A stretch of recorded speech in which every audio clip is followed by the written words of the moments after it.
Imagine this. The sun slowly rises over the palace towers.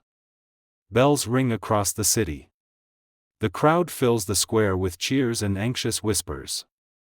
But today, it is not a seasoned warrior or a wise statesman who takes the throne. It is a child.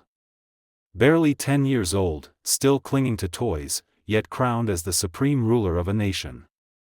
History has shown us a chilling pattern. Kings who took the throne as children often grew into the most ruthless and monstrous rulers. Their fear turned into executions, their insecurity into massacres, their hunger for power into national tragedies. Today, we will uncover the stories of such child rulers, boys crowned too young, who became remembered as monsters. Nero, from music-loving youth to the emperor who burned Rome. At just 17, Nero ascended to the mighty throne of the Roman Empire. At first, he was seen as a lover of poetry, music, and theater, a gentle soul destined to bring art and prosperity. But the sweet taste of power, combined with palace conspiracies, slowly poisoned him. He ordered the death of his own mother, later his wife, and even his closest advisors. No one near him was safe. In the year 64, when a massive fire engulfed Rome, the people cried out in terror, losing homes and families. Yet Nero was seen standing high in a tower, playing his lyre and singing while the city burned. Rome had hoped for a patron of the arts but instead was ruled by a mad tyrant. From a boy who loved music, Nero became one of history's most infamous monsters.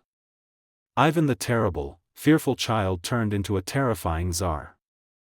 Ivan inherited the throne of Moscow at just 3 years old. His childhood was filled with poisonings, assassinations, and betrayal. Every day was a lesson in fear. As he grew older, his paranoia hardened into cruelty. Ivan created the Oprichnina, a special corps of enforcers who tortured and slaughtered thousands in his name. No one was spared. In his rage, he even struck and killed his own son. The boy who grew up surrounded by violence became the man remembered as Ivan the Terrible, a ruler whose very name still echoes with fear. Caligula became Roman emperor at 25, but his fate was sealed much earlier. As a boy, he watched his family destroyed in bloody political purges. His father was poisoned, his relatives executed. The child grew up in a world where survival meant cruelty. On the throne, Caligula descended into madness. He declared himself a god, demanded worship, and turned executions into public theater. He ordered mass killings, indulged in grotesque displays of power, and even appointed his horse as a senator. To the Romans, Caligula was not just a ruler, he was a monster born from childhood trauma. In England, Edward V became king at only 12 years old. But his reign never began.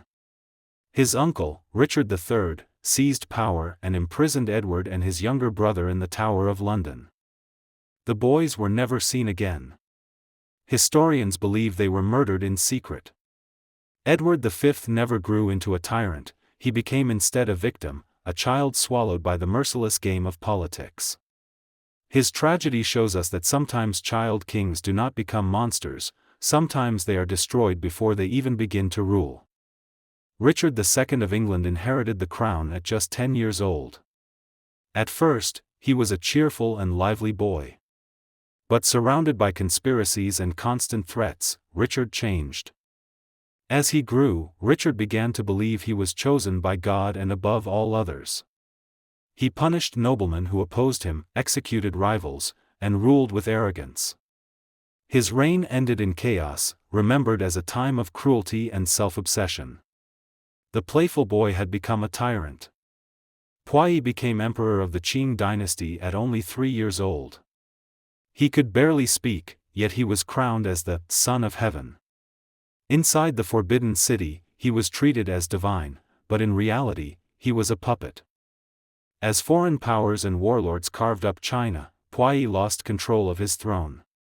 Later, he was manipulated by Japan, used as a figurehead during their invasion. His childhood innocence was stolen, and his life became one of humiliation. Puyi was not remembered as a tyrant, but as a tragic child emperor whose fate symbolized the end of an empire. Charles IX became King of France at the age of 10. His mother, Catherine de' Medici, controlled much of his reign. Raised in fear and dominated by stronger figures, Charles developed into a weak and unstable man. In 1572, under his rule, France witnessed the St. Bartholomew's Day massacre, one of the bloodiest events in European history. Thousands of Protestants were slaughtered across Paris and beyond. Historians debate whether Charles ordered it himself or was pushed by his mother and advisors, but the young king's reign became forever stained with blood. From Nero to Ivan the Terrible, from Caligula to Charles IX, from Edward V to Poitiers, history teaches us a painful truth: monsters are not born, they are made. Nero, once a boy with a love for music, became the emperor who watched his city burn. Ivan, raised in terror, spread terror to millions. Caligula, scarred by trauma, unleashed madness on Rome. Edward V, Richard II, and Poitiers show us the other side: child rulers who were destroyed, twisted, or manipulated by forces beyond their control. Charles IX reminds us how a weak boy, under pressure, can preside over rivers of blood. These stories warn us that power placed in the hands of children is never a game. The palace walls that should have protected them instead shaped them into figures of fear. Their insecurity became violence. Their youth became tragedy.